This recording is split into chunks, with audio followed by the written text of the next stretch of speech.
This is Real Race Talk from Texas. It's the Revved Up Sports Show. Here's Bobby Chaffee and Rodney Rodriguez.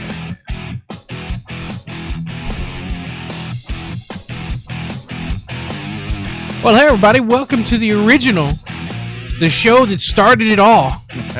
This is indeed the Revved Up Sports Show, live on Facebook, live on Instagram, YouTube, Twitter, you name it. We're out there. We're live and in charge. Live on your mama's channel. That's right. Again, on a Monday night. That's right. The original, the show that started it all.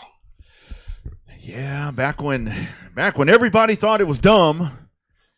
It did. I mean, remember we did it with a phone there for a while, and we kind of expanded and everything. Mm-hmm. And that's okay. Like we say, it's we trendsetters. That's what we call right there. That's the flame right there on the Revved Up logo. Trendsetter. Set the world on fire when we first started this thing. That's right, and we continue to do it. And thank you all for being a part of hashtag Real Race Talk. Diving in here, Michael Dabney going to join us in a little bit. About 15 minutes away, or 13 minutes. And then coming up, Kyle Jones. Looking forward to talking to Kyle after a big win out there with Lippy-Pour. Good racetrack out there to race at. That's right. The former Race on Texas Revved Up Sports Show Texas Promoters of the Year. That's right. Over there at Abilene Speedway. So it'd be good to catch up on those folks over there to see how they're doing. Obviously off to a really good start, which is what we'd like to see. So that's a really good thing. I got to tell you, Bobby, I was curious as we dove into the weekend. I know a lot of folks were. I mean, I know a lot of folks are just going to bitch about NASCAR just because.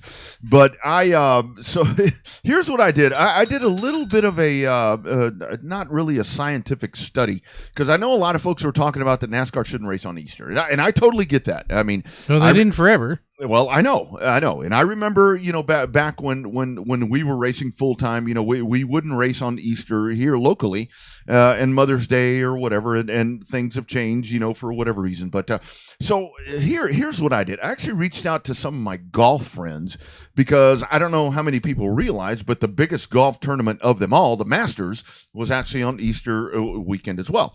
And I was reaching out to folks that follow that. I was reaching out, and I was being very concise, like I would do with the car racing thing. I reached out to guys that golf, that are maybe scratch golfers that play in tournaments and do whatever, but they're amateurs. I reached out to golf fans. I reached out to whatever. I talked to 20 people, 20 golf people. 19 were excited about the Masters, and one said they shouldn't be playing on Easter. That's not bad. That's pretty good odds. It's about like a normal for a race car. No, race car was the opposite. All I saw was we should not be racing on Easter. So I don't know. I don't know what the deal is, but we go to Mother's Day. We go to Darlington for the throwback weekend. Yeah, and that's okay. And I mean, it's one of those things to where I will tell you that I was impressed yesterday with the whole, I get the Easter thing. I totally get that. In a society that seems to not be caring about those kind of things anymore, but suddenly it's important on that day. But I like the whole Tim Tebow. I like the service. And that's the whole thing. I think what a lot of folks don't realize is when you go to a big super late model race, I'm not sure about the big dirt shows, with like the Chili Bowl and all of those and World of Outlaws, but you do know when you go to a big super late model race, I saw it at the Rattler. We've seen it at Snowball. You see it at NASCAR races. There's always a service on Sunday. And I think that's important. That's very important. But I just couldn't figure out the outcry over the weekend about the whole Easter thing, because I do and I don't. I just saw it as a reason for people to yet just bitch and moan. Well, at least it kept them from complaining about the crowd right after that. They were complaining about racing on Easter, then they went and complained about the crowd. Yeah, that was pretty thin. But, like you and I were talking about, if you go back and you look at that crowd that we had, or that they had at Bristol, that would fill up all, a lot of the places where we want them to race.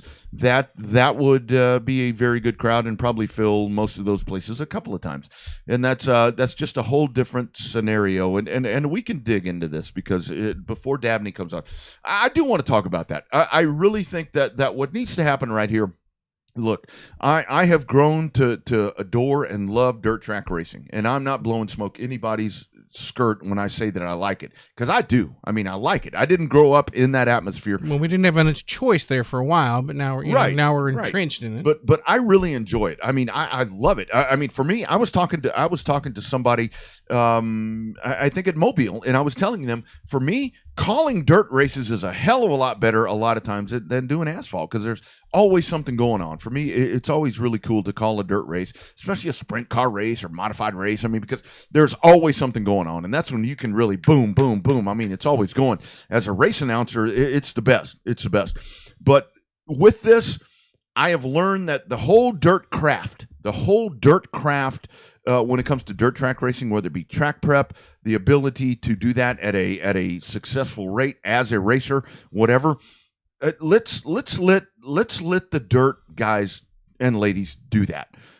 Let's get back to the pavement at Bristol. It's a great experiment. I mean, I love it. Kind of like with some of the road racing, that we're trying with NASCAR. It's really cool. But let's get back to business. I mean, this is not something that we need to be doing. Hell, Kyle Larson said it. It's. I mean, I don't think we need to be doing it either. Let them do it. Let the people that do it right. Let them do it, because we're not doing it right. No, I mean, I think Kyle Larson's onto something. When you have one of the most successful dirt track drivers in the last 4 or 5 years say that the Elite Cup Series doesn't need to be on dirt, right? I kind of agree with him. I mean, I don't feel as though if it's on dirt, I don't think it needs to be a points race. Right. I think it needs to be more of an exhibition race, which is basically what it was.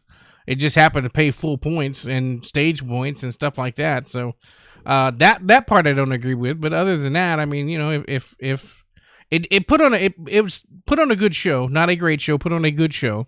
When you think about it in terms of Cup cars on dirt, that was a good show for Cup cars on dirt. Better than the first time. But that was not a very good dirt show, right, overall. I mean, when you watch that stuff at Bulls Gap between Jonathan Davenport and Kyle Larson throwing haymakers at each other, slide job after slide job, now that was a hell of a dirt show. Well, and the whole thing is, I mean, I'll go back to, dirt track races are not meant to run 250 laps. I mean, you don't see that. I mean, this is a very Lone Star 600. Well, that's a different animal. But that's different. Yeah, that's different. I mean, that's different. But these cars are not designed for this. I mean, it's just not. And I know what NASCAR's doing. They're trying to get back to, because so many folks say that NASCAR originated on dirt. Yeah, it did. There weren't pavement tracks back then. I mean, there weren't asphalt tracks. I mean, go back. When you really, I tweeted this out earlier today. I mean, when you go back to the modern era of NASCAR is 1972, the year after I was born. And that is really when you go back and the modern day NASCAR, Grand National, Nextel Cup, Winston Cup, whatever the hell it's been called. That's when it is, and it's been asphalt tracks. And it's not, I mean, it really is not and I said this. I think that if dirt, I mean, dirt, go get you a TV contract. World of Outlaws, they need to go out there and sell this thing. And I see a lot of folks talking about, well, the dirt doesn't get to be on TV. That's not TV's fault. It's the whole thing where NASCAR is NASCAR. And while I did enjoy the race yesterday, I mean, it's the best one that I've seen on dirt, to be honest with you.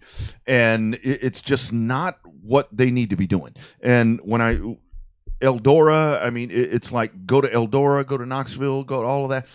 Actually, stay away from Knoxville. Those races sucked. Well, and the whole thing is, I mean, you can't sustain that. I mean, now I know a little bit more now, because I see the challenges of trying to put a production together. I mean, like when we were at Mobile, doing our Davidson Electric 125, the challenge is to get that streaming at where that streamer was trying to get it is a lot. I mean, I can't imagine, with Fox and NBC and all of that, it's a lot. I just say let dirt do what dirt does. NASCAR, go be NASCAR. Don't keep the trucks on dirt, because those were really good dirt races. Absolutely, when the trucks were on dirt at Eldora, even the truck race there at Bristol was, other than dominated by Logano, the racing itself was pretty damn good. Well, and the whole thing is, I saw a lot of talk during the week. I mean, I mentioned it as well, because every time that I've tried to race on dirt, it's like with not being able to see, and it's weird for me to not have a windshield in a full bodied stock car and all of that. And I saw a lot of folks talking about, well, they're kind of Dry slicking it up. Yeah, dry slicking it up and making it a PUSS, whatever. I'm like, not really. I mean, that to me, that's really good track prep. I mean, it seems like to me. You make the track fit the car, not the car fit the track. Mm-hmm.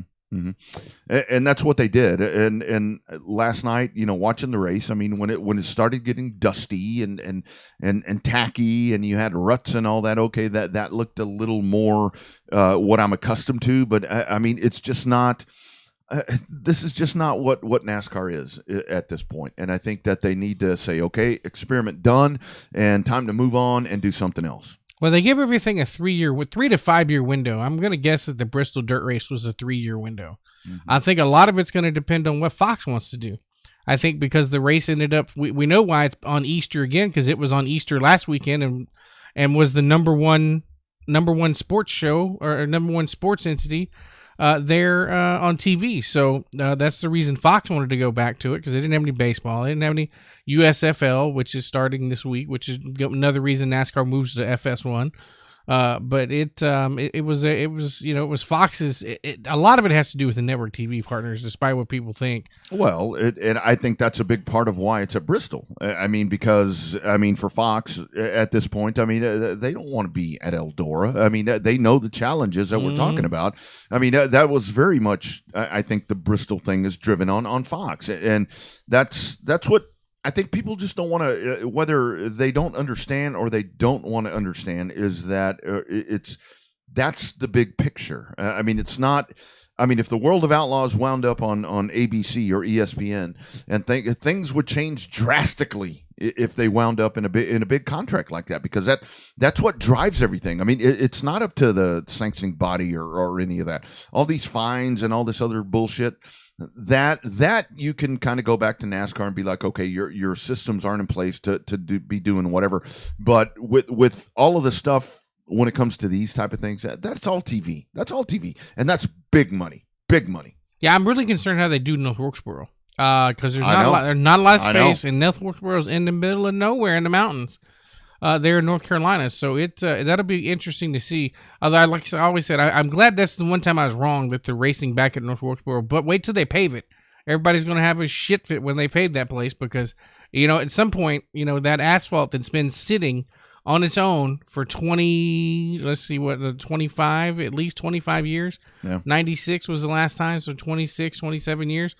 Them cars are going to start rolling over that. It's one thing for a late model stock car to come rolling over that, but you let the 3,400-pound stock cars, I think we're going to see the track come up for the All-Star race in some spot somewhere. Yeah, I agree. And that's and I'm concerned about with the All-Star race and all of that. I mean, where it comes down to where we talk about, racing a big cup race at a whatever track. I mean, name it. I mean, we can name the ones that have been racing, for a long time, and we feel are the ones that could sustain it.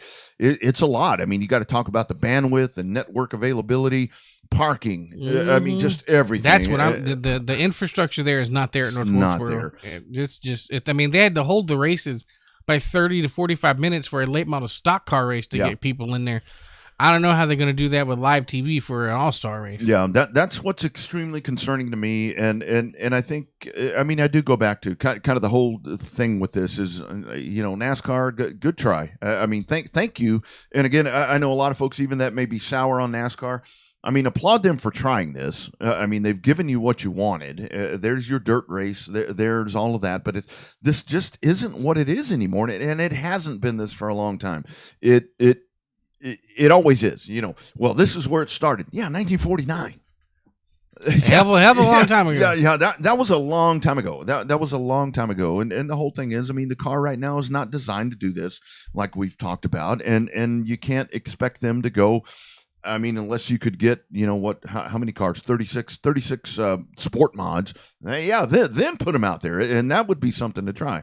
But that's money. But it's only money, I guess. It's only money, but I mean, that's the reason we don't race on the beach anymore. Mm-hmm. But the good news is the town is supportive of the racetrack. I mean, it's not like Daytona as a whole. I mean, when you go to Daytona, go down International Speedway Boulevard, there is one thing in Daytona Beach. I mean, Daytona Beach itself is really nice, and there's beach shops and stuff like that, but there's one thing in Daytona, and that's that big-ass racetrack next to the airport right there on International Speedway Boulevard. It dominates that town. everybody knows that there's a racetrack there, and they know when racing's coming. So the same thing with North Wilkesboro. North Wilkesboro is so small; it's a tiny, tiny little town, probably smaller. I would say it's probably smaller than Luling for some of our local folks, and they know probably 3,000 people, if that many. And it's just that you have to take podunk roads to get to North Wilkesboro. The racetrack itself, I mean, it's right there. It's right there off of a main highway, going up in the mountains. I think it's 441. I'd have to go back in and double check, but it's it's right there for the taking. You can see turns 3 and 4, or 1 and 2, the grandstands, 1 and 2 grandstands from the highway. So it's still there, but it's that's the race everybody wants to see what it's about. And I guarantee you people are going to be bitching about that race too, just like they do every other race. Yeah. Well, what I do like about what this dirt aspect has done, for on the NASCAR side is, I mean, when you talk about Joey Logano, I mean, that's a guy, I mean, he goes out and now actively races dirt, and you get a lot of these guys that go out and they race that. And this is where we go back to when we talk about, back in the day when we had the late model guys or the NASCAR guys that would go out and they'd hit a local short track and show up and do whatever. And that really seems to be, to me, what the dirt feel, having a dirt race in there has done is it gets these guys out of their shell, gets them out. And the whole thing is, I mean, talking about dirt ringers and all that, Bell wins that race last night, but to see the guys that are really excelling on the dirt track, I mean, Larson obviously is going to do what he's going to do, and Stenhouse and all these guys, but you get a lot of guys that you would not expect them to be really good dirt track racers that do exceptionally well. And like we say, these cars are not made to do that. And I just think, when we see an accomplished dirt track racer go over and try to do this, and I think when the shoe's on the other foot, when you get a pavement guy, when you get a pavement guy that crosses over and tries to go jump into dirt, and it's like, whoa, he sucks. I don't see a lot of folks saying that the accomplished dirt racer that raced this weekend, I don't see a lot of folks saying that he sucked when he didn't do very well this weekend. Yeah, I think it was one of those. A couple of housekeeping notes. It was for Highway 421, not 441. So that was pretty good. And North Wilkesboro is where did it go? 4,100 people there in North Wilkesboro. And it's also the original home of Lowe's Home Improvement. Oh, nice. Well, there you go. I mean, that ties into, some of the corporate stuff where you have, business, corporate entities that have been imperative in racing. And I mean, Lowe's, I mean, what do you say about Lowe's? I mean, their history right there. And who'd have thought? It's so funny when folks think about Jimmy Johnson and the legacy and everything there with Lowe's, and it's like, oh yeah, what a great partnership. Well, remember that they weren't very good at first. When they first jumped into cup racing, with Skinner, I mean, it was kind of tough. It was kind of tough. Brett Bodine. Yeah, that's right. That was when it was really bad. That's right. But they found their partnership, and they found everything that worked out together, and boom, there it was, and the rest is history. Yeah. I mean, it took because they had to sell Lowe's on Jimmy Johnson. That's how crazy it was, because nobody knew Jimmy Johnson was going to turn into Jimmy Johnson. Mm-hmm. About the only thing he was known for was going, head first, knee deep into the firewall there at into the styrofoam there, the road course, Watkins Glen. Yep. That's what he was known for until then. So that's exactly right. We are waiting on Michael Dabney. We'll see if we can connect with him. So we got a message into him. Hopefully he'll be jumping on here, but Kyle Jones will be on at 7:10. One thing I did want to talk about, so we are celebrating the birthday today of just, for Bobby and I, race announcers, whatever you want to call us. You get guys like Ken Squire that is celebrating a birthday today. And I mean, so many great iconic calls that we have heard from Ken Squire. And this is where we go back to, a good race announcer, a good broadcaster that can really turn a race or a regular show, whatever, that can really turn it into something special. And that's where guys like Ken Squire, Chris Kanamaki, I mean, these guys, Barney Hall, and even our man, the Godfather. I mean, these are the guys that did it and did it right. I mean, they set a path where nobody's going to be able to do what they did. No, not at all. I mean, there's a reason why the Hall of Fame, the broadcasting portion of the NASCAR Hall of Fame is called the Squire Hall broadcasting section over there. That's why they give out the Squire Hall Award to broadcasters during the Hall of Fame induction ceremony. Yep. How about some Ken Squire-isms? Let's check these out. Here is Ken Squire. Covering a city block in less than a second. Who will take the lion's share of $180,000 as it roars into the first turn, and they begin to shuffle down the back straightaway. It is a two-car joust. And now moves in to appropriate the lead. Into turn 3, he fireballs his way into the lead, goes out in front by 1, 2, 3 car lengths here. It is a game of improvisation being played its very best right now. All the leading car owners, the patrons of the art are here today. Talk about a choo-choo train.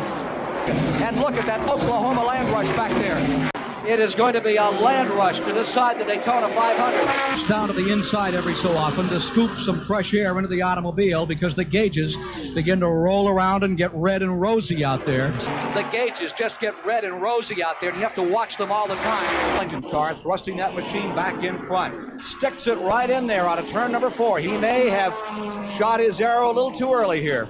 Earnhardt retiring. The engine caves in on car number 2. His car turning out to be a smoker, and that may indeed impair his health for this race. That is Donnie Allison, his engine erupting up here. Johnny Utzman hand grenades the engine. It detonates right at the start-finish line as the hopes of Johnny Utzman go up in smoke. The engine tortured in car number 27 and beginning to give up. The heart of the car beginning to go. And now he begins to ache, he begins to hurt. And you can see A.J. Foyt's red machine up against the wall, still smoldering a bit. But if they touch at 190 miles great an hour, stuff right there, good Ken night, Squire. nurse.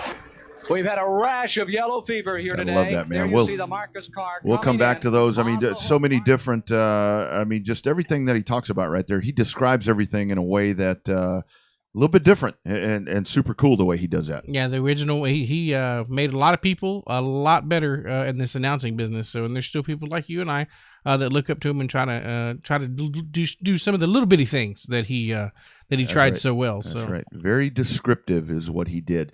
All right, let's go to the hotline for the first time tonight. Coming off a win at Boyd Raceway this past weekend. We're excited to join us once again here on the Revved Up Sports Show hotline. Our man Michael Dabney. How we doing, brother? Doing good. How are you guys doing? Doing well, man. Doing well. Walk us through the weekend, dude. You jump in that hot rod number 54. That son of a gun right there is always fast. But take us through and take us to victory lane. Well, the plan started out the weekend to run hot. They canceled that early. Then last minute, I decided I was going to try and go to RPM. We got about 35 minutes down the road, and they canceled that one. So I turned back around, and Friday, I was like, screw it. The car's already loaded up, ready to go. Might as well head on out to Boyd. And that's where I actually made my first laps in dirt a while back, about 4 years ago. Yeah. And we drew one of the worst pills out of everything. I think they had 50 chips, and we drew 47. Holy shit. And put us behind, but that car is just a rocket. No matter where it goes, that thing is on rails. Mm-hmm. And I mean, I just hold the steering wheel for that thing. It takes me to the front almost every time. We went 7th to 2nd in the heat race, and I used all the bad luck up on the pill draw for the heat race, and ended up drawing a 1 for the feature, and led every lap from there. Nice. So it seems like Boyd, we got to watch some of the action there on Race on Texas. It seems like Boyd, even with the new owners and stuff that are coming in there and running that joint, it seemed like that place was rocking and a popping. I don't know if it's because everybody else on Friday night was rained out and showed up at one time, but Boyd seems to kind of have that pep in the step that it had a couple of years ago. They were packed, that's for sure, both in the stands, in the pits. I mean, I know they had so many people, they ran out of armbands. They weren't expecting it. Damn. Oh, wow, that's a good problem to have. That is awesome to see for them. I love that track. Very good people that run it. I've known Richard forever. I know he's not as much involved in it anymore, but that is a great group of people there. Yeah, absolutely. So talk about that. I mean, diving into, the factory stocks. I mean, let's talk about that class. Obviously, the car that you drive, like you said, it's always fast. Your thoughts on that division, man? It's one of the biggest ones. It grows in the country, and just some of the baddest-ass drivers there are of them all in that division. I think that's a lot of the reason why it drew me to it, just watching year after year, watching, one, the big money races, two, all the competition it draws to it. And then the class is more of a driver versus driver than it is who's got the most money. You can't do much to these things, to advance, using all that advanced technology and everything in these cars, that all you can do is throw some springs in it or tire pressures and go out there and race each other. And it makes it a lot more fun just to be able to go out there and run against another competitor versus worrying if, they got more money or they got this or they got that. Right.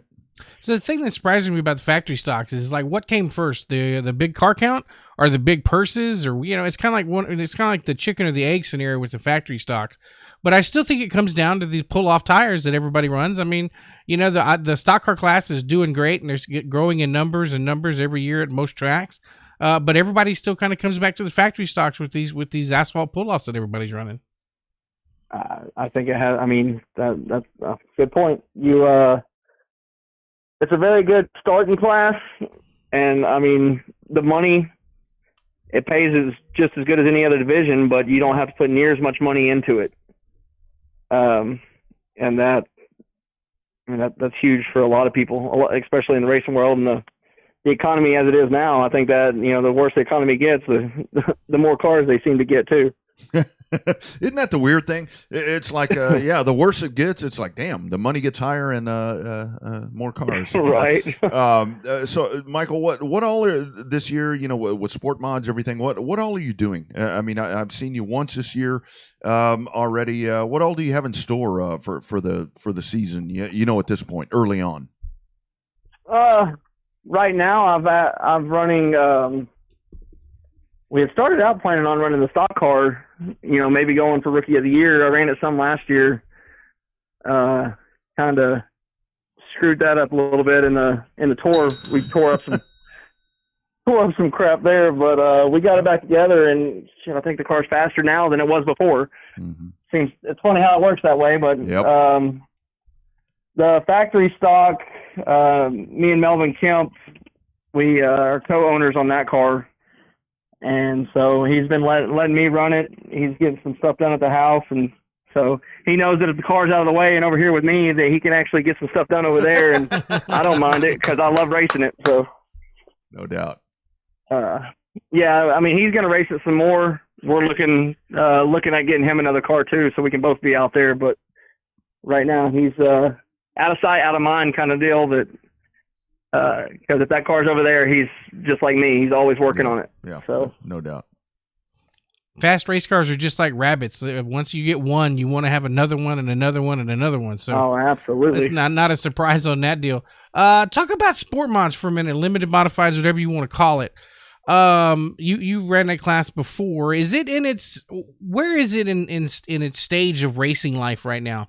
Are a lot of guys going back? We've seen a lot of guys move from the mods, the little mods, down to, or over to, I guess you could say, factory stock. Some of them are moving over to the big mods, the IMCA mods and stuff like that. Is it still in a good place? Is it a destination class anymore? Is it kind of using its in cycle of life coming up here in 4 or 5 years with no car count? No, honestly, I still think it's a good neutral class. I mean, you've got the factory stocks. You can start out on or finish with them, but still, if you want to move up from a factory to a modified, is a huge swing. Yeah, I still think the sport mods is definitely that next advanced level that you can actually do a little bit of adjustment here and there on the cars with weight jacks and things like that you can't do in a factory. And then you've got, the tires, and you've got offsets that you can actually work with these factory stocks. You can't run much. You're pretty much stuck to a one-off. So you've got a bunch more stuff that you can play with in a sport mod that advances your knowledge of, dirt cars and what adjustments do to these things when you actually have the chance to mess with that stuff. So, I don't think they're going anywhere. I love that class. I was very successful in it last year, and just wanted to try something different and move on, give somebody else a chance. Yeah. There you go. I'd love your thoughts as well, Michael. Just with modifieds. I mean, just with modifieds. I mean, I know you got IMCA modifieds, and Texas is weird. I always say that Waco is kind of the equator. It's even though it's way north. I mean, everything up north is like so rich and heavy, and then down south, everybody trying to catch up in all the divisions, and some of the local stuff is really good. But your thoughts on the modifieds? I mean, I know you got the outlaw modifieds and the IMCA modifieds. Your thoughts on that? Is that the one that's still trying to get back where it used to be? Yeah, that's a touchy subject, I think. Yeah. I mean, they changed it here. This year is the first year they decided to go to outlaw modifieds because they tried IMCA last year, and they just, no matter what they did, whether they put money up or anything, they could not get the car count.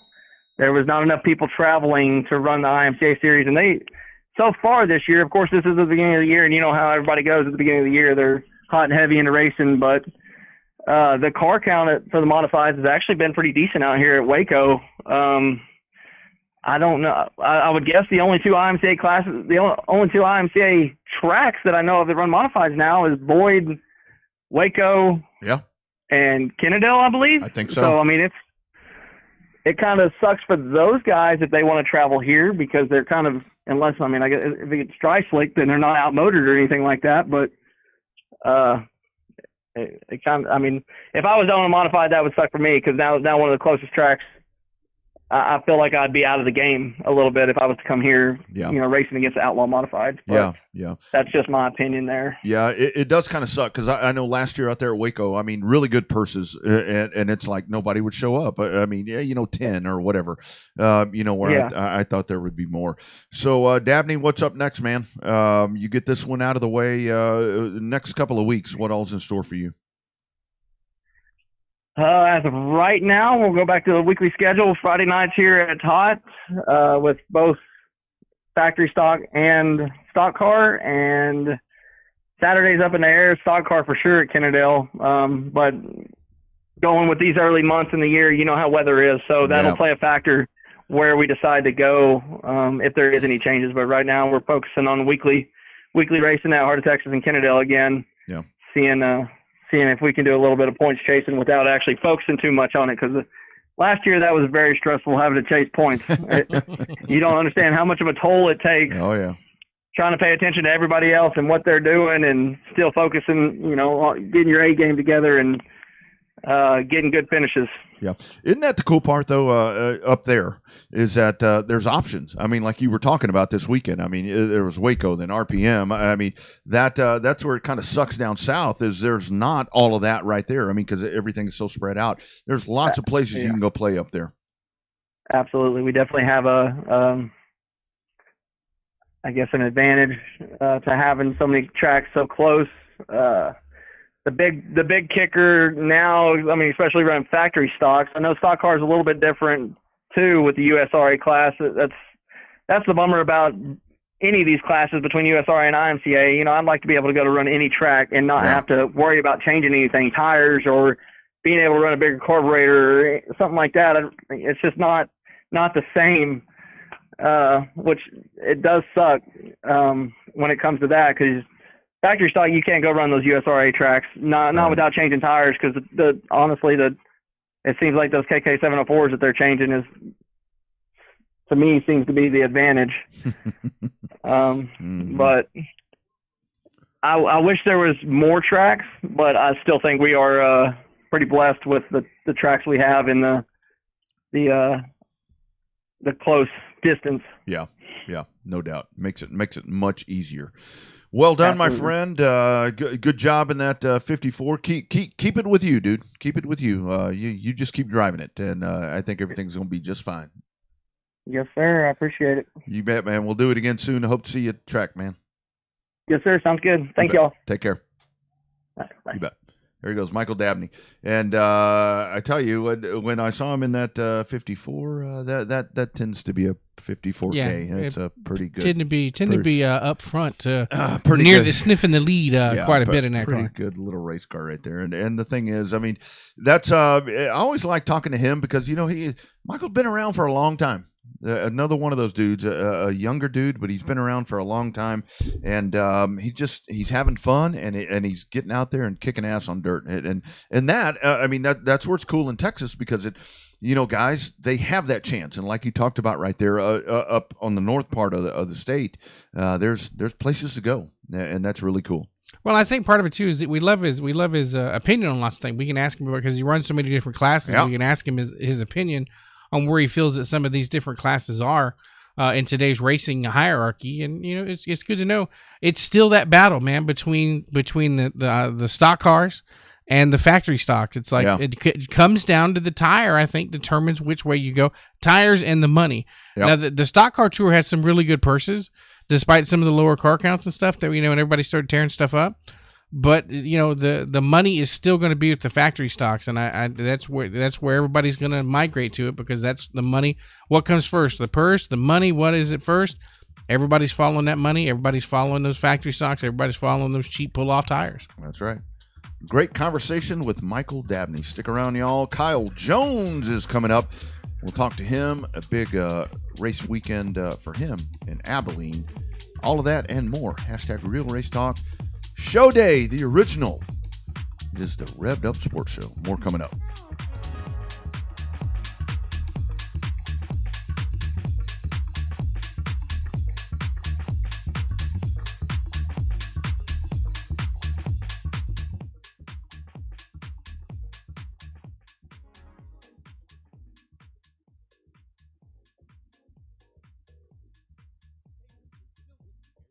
Revved Up Sports Show. For the past year, you've heard us talking about our partners over at Generation Race Cars. I'm proud to say they're back again this year, and they're off to a great start. Generation Race Cars, located in Springtown, Texas, continues to offer new chassis body combos all the way to turnkey sport mods and limited modifieds. All cars are built the same as you've seen in Victory Lane with drivers like Alex Hickam, Jeff Shepard, and Dean Abbey. All customers are valued and treated equally, so why not join the winning team? Justin Long is committed to giving each and every customer the time they deserve, along with a commitment to bring quality into every build. If you're ready to join the team, give the guys over at Generation Race Cars a call today at 817-528-2947. You put a lot into your racing program, so why not take it to victory lane with Team GRC?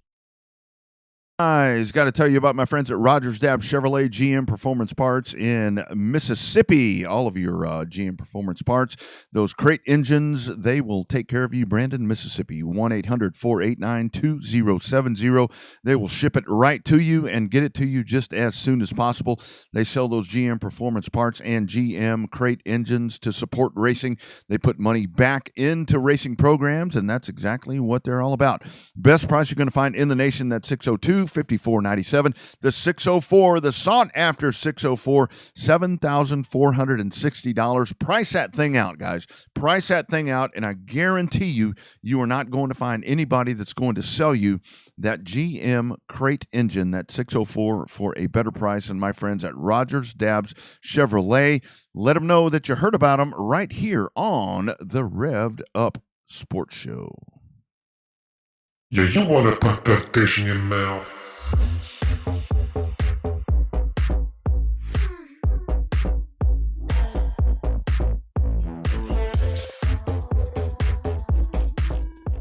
Ooh. You like that? Where'd you find that one, dude? Digging around, my man. Digging around. Must have had some free time, free time. Try. Oh, by the way, speaking of birthdays, happy belated birthday to you. I totally forgot to bring it up earlier. Thank but you, my friend. I appreciate that. It was a very good day. Very good weekend. Let me turn this music off over here. Very good weekend. A lot of fun. I got to be a kid again. Went to a Rat concert with Stephen Piercy. It was a really good time. Way too good of a time, as a matter of fact. Sunday, I don't think. Did you go round and round at the Rat show? Dude, I went round and sideways and left ways and up and down. And my kids were amazed that I could move the way that I was doing with that one. So that's how good that was. But thank you, and thank you all for reaching out on the Facebooks and the Messenger and text and calls and all that. Very much appreciated. I'm feeling the love. Let's go to the hotline again as we dive back in. Hashtag Real Race Talk right here on your Monday evening, coming to you straight from Texas. This man was in winner's circle over at Abilene, one of our favorite racetracks. That's right, one of our favorite ones. And super excited for the first time to join us here on Russ. It is Kyle Jones. Kyle, how we doing, brother? Good. Just happy to be here. Thanks for having me, guys. Man, thank you so much for being a part of the program. So take us through the weekend, man. How'd all that come to be? How'd you wind up in victory lane yet again? Me and my crew chief, Bobby, we just decided to bring out that car for Kevin and Kathy Reed. That we had planned to race it a lot throughout last year. Like every time we planned to race it, it just rained out. So we just got this car together. And so we were going to get some warm-up laps and just make sure everything was right and come down here to Abilene for the USAC shows coming up at the end of the month throughout, the North Texas swing.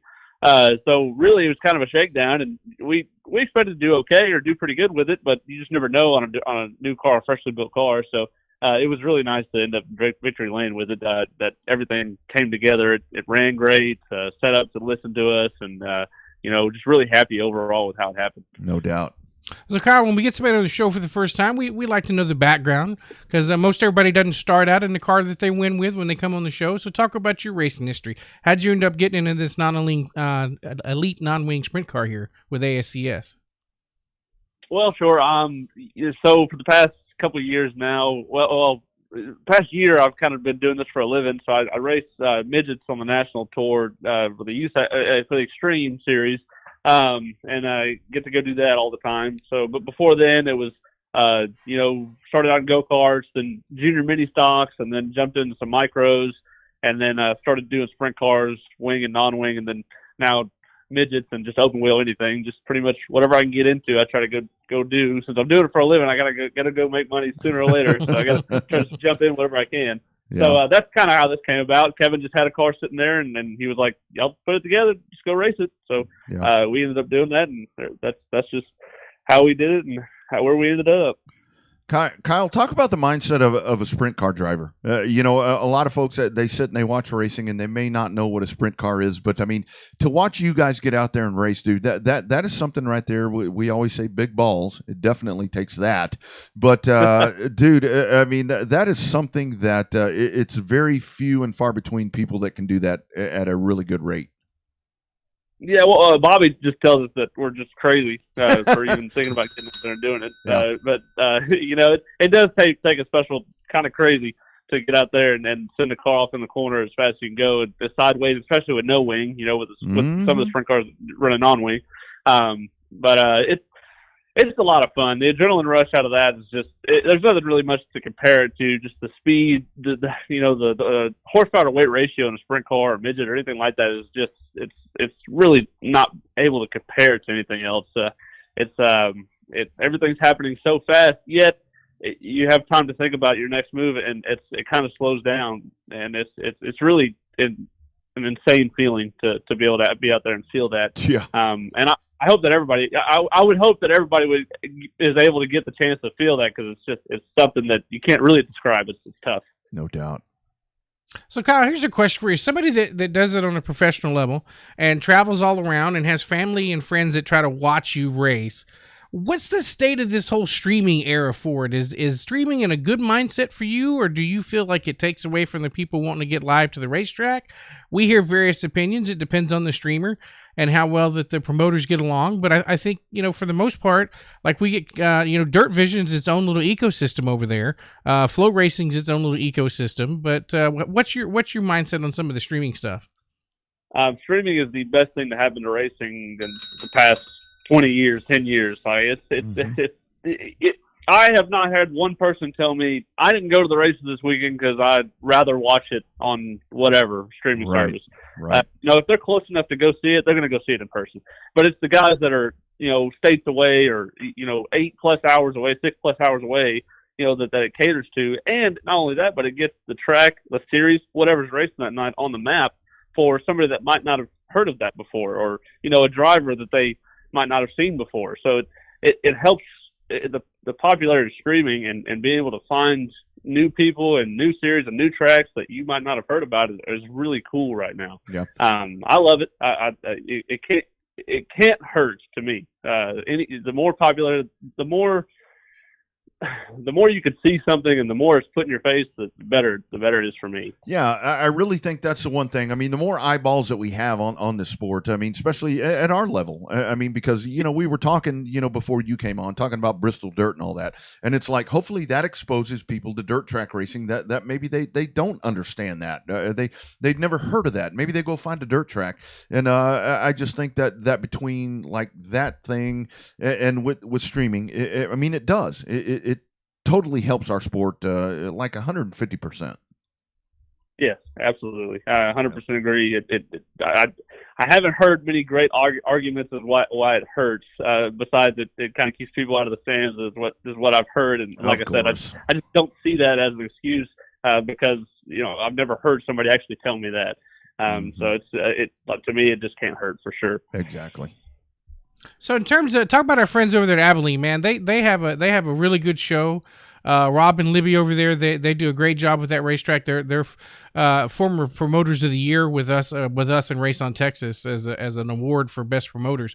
Talk about that race. Talk about that place over there, man. It is a show palace in Abilene, and there's not a lot to do in Abilene, but they definitely have one of the best places to go on a Friday and Saturday nights.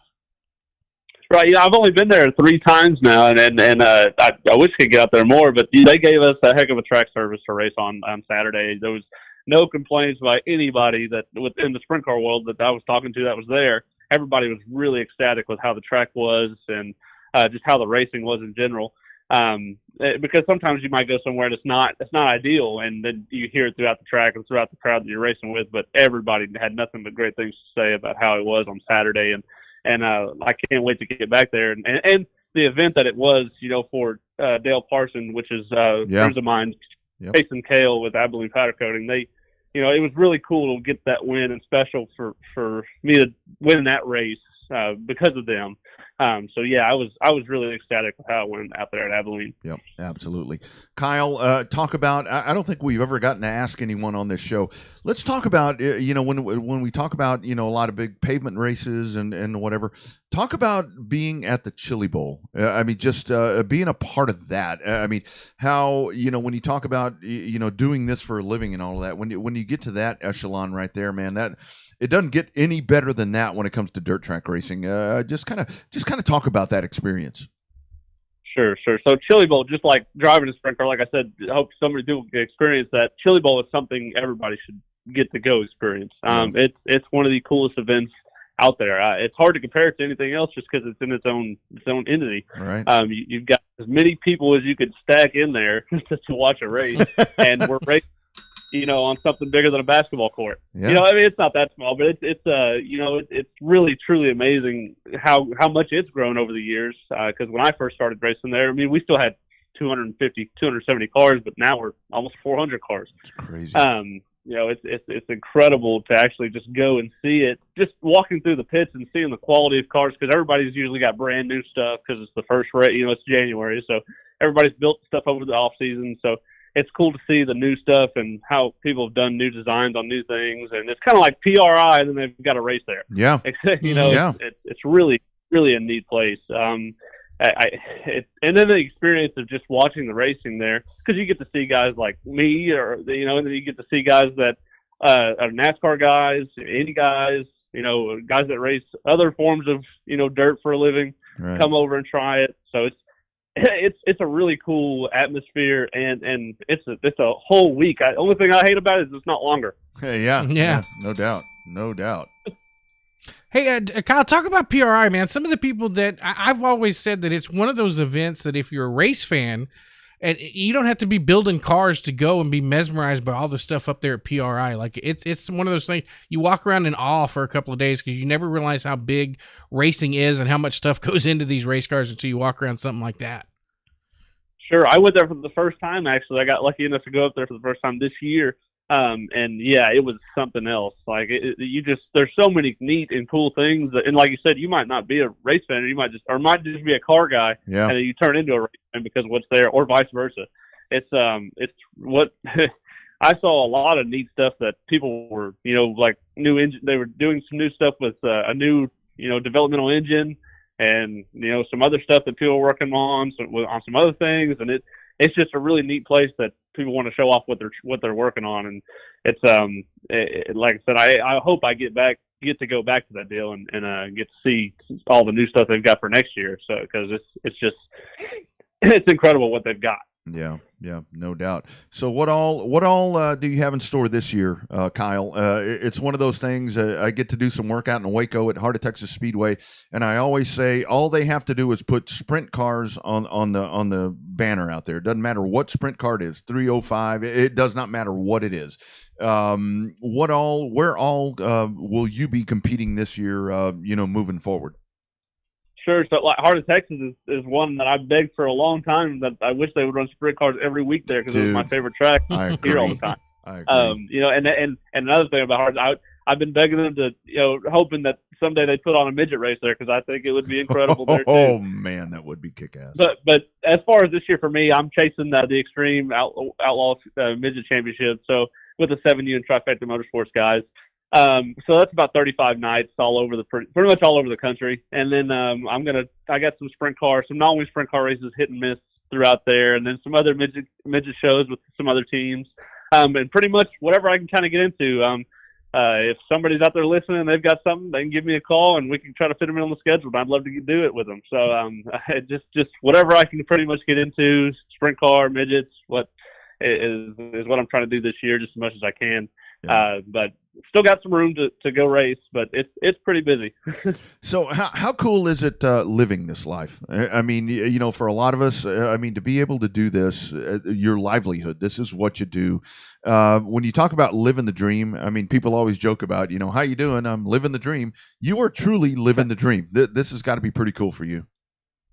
Yeah, it was pretty nerve-wracking at first, just because I had a job for the same job I had worked for the city of Arlington for 9 years, and it was one day it was like I'm to the point now where I've got an option. I can put all in and go bet on myself and see if we can go do this, or pretty much not stop racing what I was doing because it was turning into I didn't have enough time for one or the other. Right. So I bet on I was 28 years old. I said I'm 28. If I'm going to do this, it's got to be right now because I can sit at a desk and push a pencil for the rest of my life. I've got the rest of my life to go do that. I only have this window right here to go race and do what you love and do what you can do for a living. I mean, like you said, it's you can't beat that. So I went all in and bet on myself, and it's worked out so far. I haven't went hungry yet, and all my bills are paid. So I'm happy with where I'm at, and just got to keep on hustling.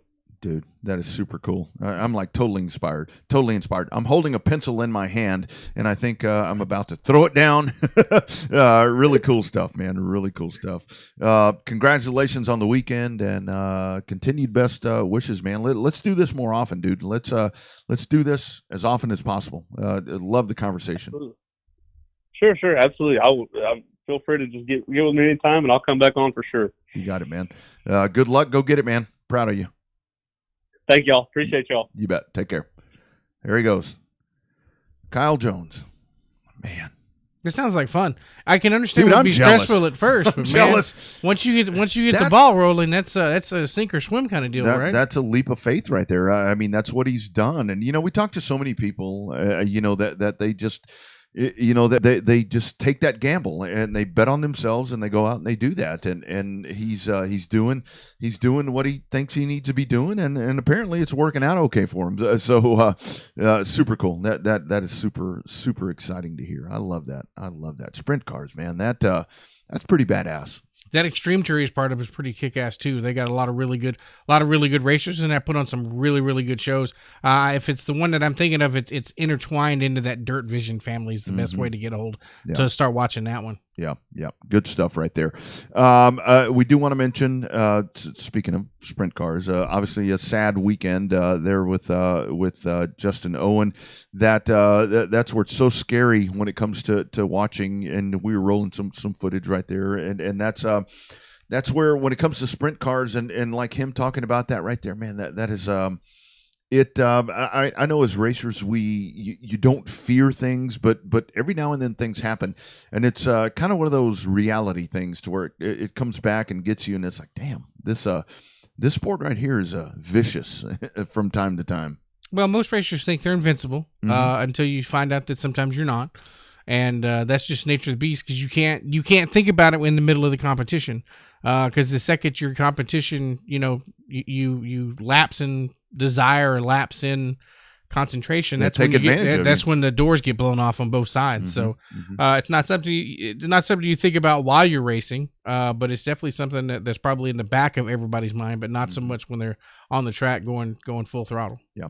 So hopefully here in Texas, as we dive into a brand new week, hopefully weather's going to be a little better for folks. I know that a lot of folks were excited about the weekend, or what was supposed to be last weekend at Houston with the pavement, and that immediately was something that Owen had reached out to me during the week. He's like, I don't think I'm going to be able to do this, and he called it early, and there was some they got a lot of rain in Houston. It didn't necessarily hit on Saturday. Yes. But they got a lot of rain in Houston on Thursday and Friday. And the whole thing is, it's one of those situations to where, and we've had this conversation to where when the forecast is not favorable, I mean, when you've had a lot of rain, I mean, when it's hot and humid and horrible, you're not going to get people in the stands. And that really is the thing, like Kyle was talking about. That was a great question that you posed to Kyle Jones right there when it comes to streaming and all of that. I mean, obviously, the number one goal for the racetracks is to get people there. I mean, I know with us, the most expensive seat is the empty seat. That's right. I mean, I know with us at Mobile, we go in and we've got partnerships in place with different streamers and trying to do all this, that, and the other to enhance that. But I mean, we would totally put that away if we could guarantee that everybody that was going to watch it on whatever streaming service would come to the racetrack. And that's just where it's different right now. And people need to get to the racetrack, and that's why I really hope that. Because I had some folks reaching out last night asking about the dirt track race, and like I posted on Twitter, I said I had a friend that reached out and said, so what is this, slip and slide speedway? I'm like, yes, and there are a lot of these in the state of Texas that you can go and watch, and that's really the whole thing, is to get people there. I mean, the streaming is great, but it really is. I mean, go to a racetrack. I mean, go watch it firsthand. I mean, it's still fun. It's still fun. If you used to go, it's still fun. Streaming is almost like a subsidy, right? Like, it's not going to replace the real thing of being in there, but it's almost like a subsidy program where it's like, and like Kyle said, is that, a lot of times it's not the guy. Your true fans are going to do two things. They're gonna show up at the racetrack, and the ones that can't make it are going to find it on the streamer because they're the fans, and they're going to dig for it, and they're going to find it. That's why Flow Racing does so well with their one membership, and you get to watch a bunch of different races and series.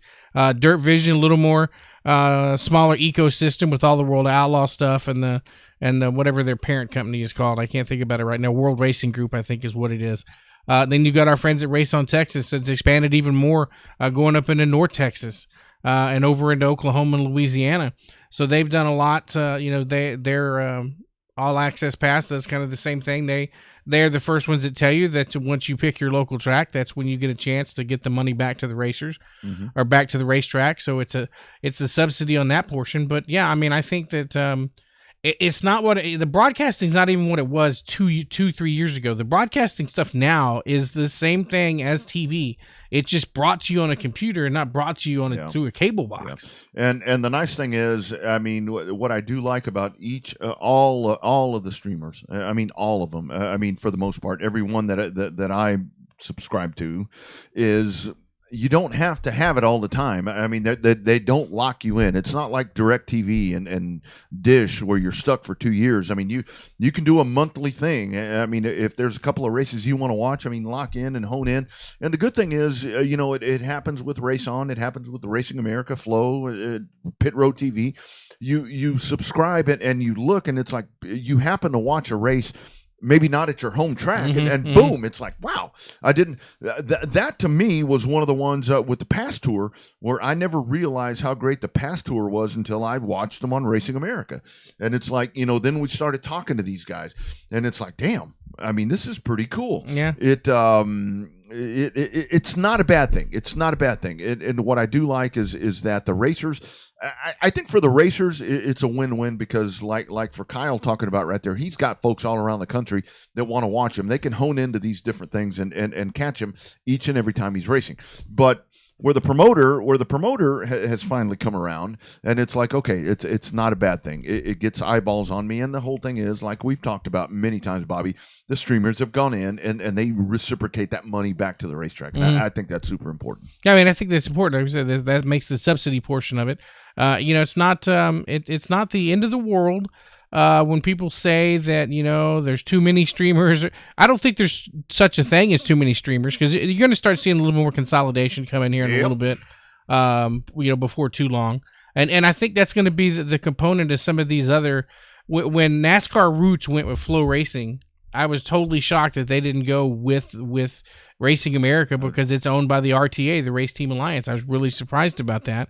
But having the Flow Racing subscription is really neat, because you get a chance. You can, if I'm not at a racetrack myself announcing, and I'm flipping between Race on Texas and Flow Racing and trying to watch the local stuff here statewide, and then trying to watch late model racing from Hickory, or watching, now we get a chance to watch the Cars Tour racing on Flow Racing. So it's a good thing to have. I mean, obviously we try to get to as many racetracks as we can. But we only announce so many times a year, so it's a fun deal. I think that it's becoming more common. I think as the cord cutting revolution moves on, and some of these different, now that you got the apps on the Roku, you don't have to connect your laptop to the TV anymore with an HDMI cord. Right. That's just, you just pop it up like you do a regular channel, whether you're watching YouTube or the satellite or the cable, whatever you got, you just pop it up on the smart TV, and boom, there's your racing right there in front of you. Yeah, and the whole thing is, I mean, I know with the NASCAR package that's coming up, with the TV thing and all of that. I mean, I know pay-per-view keeps coming up, and I will go to my grave saying, if I died tonight, which I hope I don't, you're paying to view right now. I mean, because I think, what is it, 16 races are on terrestrial TV, but I mean, otherwise you've got to have FS1 or whatever, USA, wherever it's going to be. I mean, you're paying to view. It's just a matter of, like you say, you really can. I mean, you can take this and you can get it on your TV. It doesn't matter how you do it. I mean, it's really weird for me to sit and watch. I mean, I'll sit and I'll watch, and I go back every time I do this. Every time Pensacola's racing, I'll sit and I'll watch a pure stock race or a sportsman race or whatever it is, and I'll sit there and I'll watch it on my big TV in my living room, and it's like, man, I would have never thought growing up. I mean, I flash back to the years of growing up in Austin and San Antonio and Corpus. Had all those tracks been open, now, where you could stream a race from Longhorn Speedway or whatever the case is, and that's really what this affords us the opportunity to do. And I mean, it really is just a matter of supporting it, whether it's streaming or but please, I mean, if you can, go in person. I mean, it really is great being a lot has changed. Even when you go watch it in person, a lot has changed. A lot has changed for the worse, but there's still nothing like being there. No, nothing beats it. Nothing beats the dirt in your beer, the dust in your eyes, none of that good stuff. That's all that's what makes it so much fun. The smell of the fuels, the burning brakes, the burning transmissions, all that. The fights. It's not something that you can replicate anywhere else. So it's we love it. That's why we've been doing it for most of our lives. So it's going to be fun. I'm even going to try to take some of my friends, never been to a race in their life, probably going to try to take them to Cotton Bowl this weekend if they don't have anything else planned. So there you go. Try to expose some new people to some new things. That's right. And a big weekend coming up around the state of Texas and around the country for short track racing as we dive in and get set to do it all over again. Another big weekend coming up here with racing around the state of Texas. Before we sign out of here, though, we have to stand by 1 second. We have to give you a quick word from one of our proud partners with the Revved Up Sports Show. Hey racers, Phil Whipple here with the Revved Up Sports Show. For the past year, you've heard us talking about our partners over at Generation Race Cars. I'm proud to say they're back again this year, and they're off to a great start. Generation Race Cars, located in Springtown, Texas, continues to offer new chassis body combos all the way to turnkey sport mods and limited modifieds. All cars are built the same as you've seen in Victory Lane with drivers like Alex Hickam, Jeff Shepard, and Dean Abbey. All customers are valued and treated equally, so why not join the winning team? Justin Long is committed to giving giving each and every customer the time they deserve, along with a commitment to bring quality into every build. If you're ready to join the team, give the guys over at Generation Race Cars a call today at 817-528-2947. You put a lot into your racing program, so why not take it to victory lane with Team GRC? Well done, and a big thanks to our friends at Team GRC as well as Rogers Dab Chevrolet. That is one of my partners there as I travel around, getting to do some really cool stuff with them. And, of course, we'll be at Mobile coming up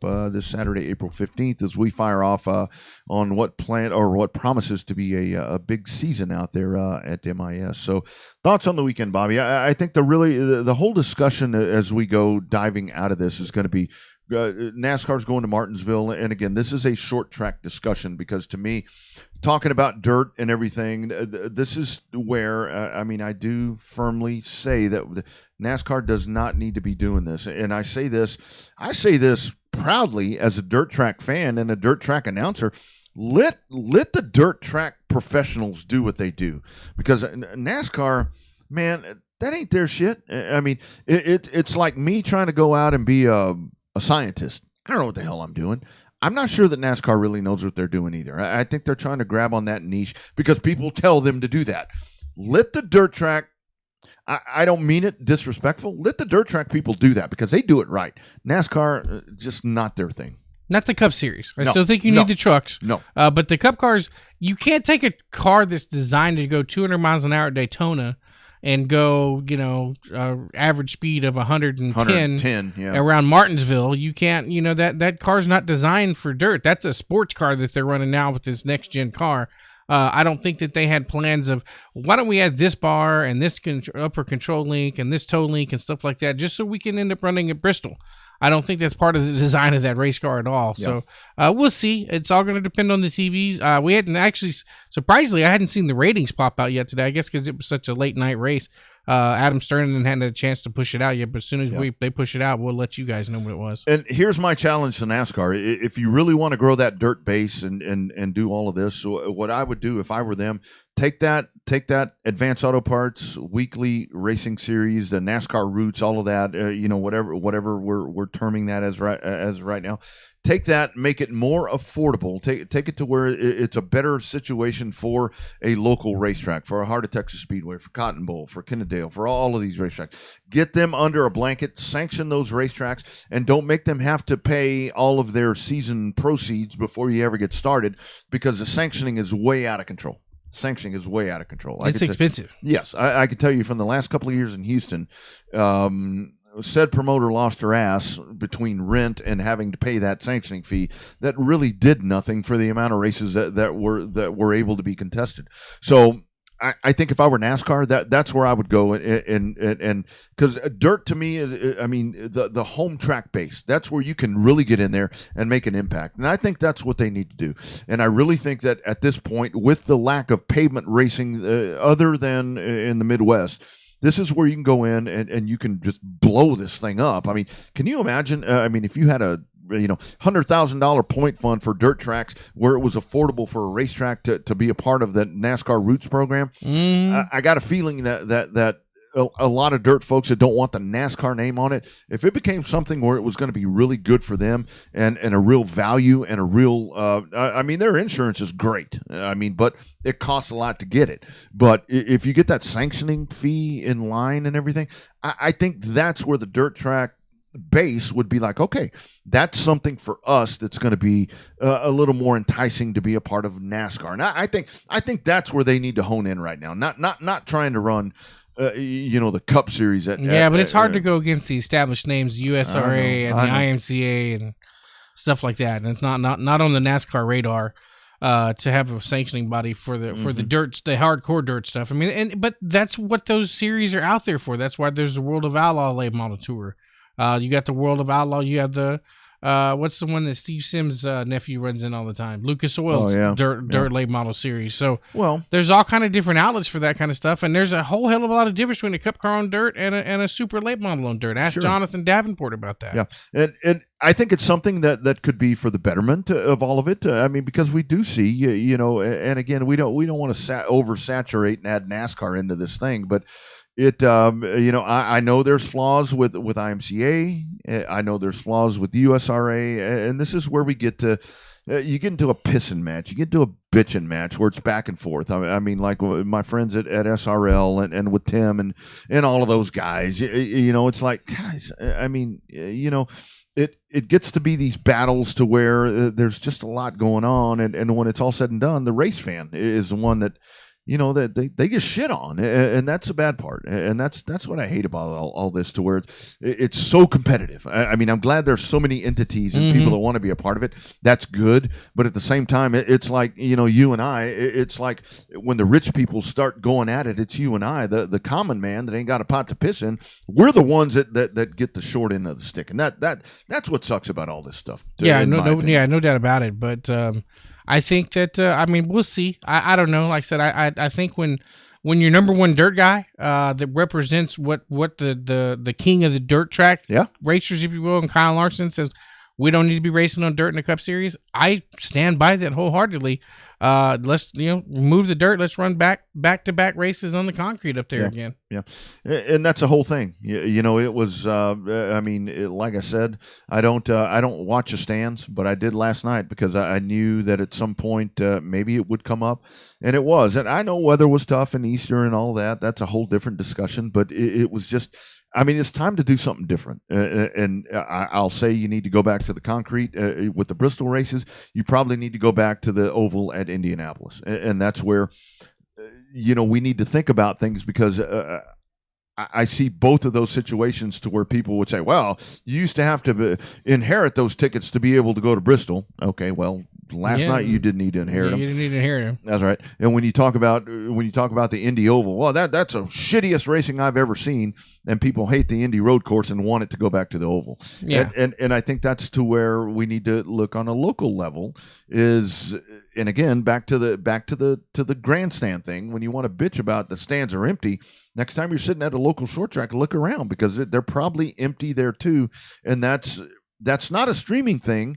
I mean, maybe it is because it's more convenient, but again, it's a different time. It's a different time. I mean, you don't have to fill it like they did at Longhorn and Killeen and all these different. You don't have to do that anymore. It's just a different world in a lot of different ways. Yeah, it totally is, and it's the new normal, so to speak. I mean, I think that's the easiest way to describe it, with the streaming aspect of it and trying to get everybody. You want as many live butts in the seat as you can, because those end up the ones that buy the beer, they buy the food, the stuff that has a slightly larger profit margin, which is what you want. It's a business. It is an entertainment business. It is a competitive business. But the key word in it is still a business when you start running a racetrack and working on a racetrack. That's right. And it's more important now than ever, because if you're not generating income, you ain't going to be doing this. The days of doing it for fun are over. Ask promoters. This shit ain't fun at all. And it ain't cheap either. No, not at all. Great show. Thank you, Michael Dabney, for checking in. Always great insight right there. And a virgin, Kyle Jones. Yeah. And he will be back, I'm sure. Just really good stuff. Let him win a couple more races. He'll be back on in a heartbeat. That's right. At Revved Up luck. That's right. That's exactly right. Go find yourself a local short track. If you don't find one live, find you a streamer. For Bobby, I'm Rodney. We're gone. See you next Monday.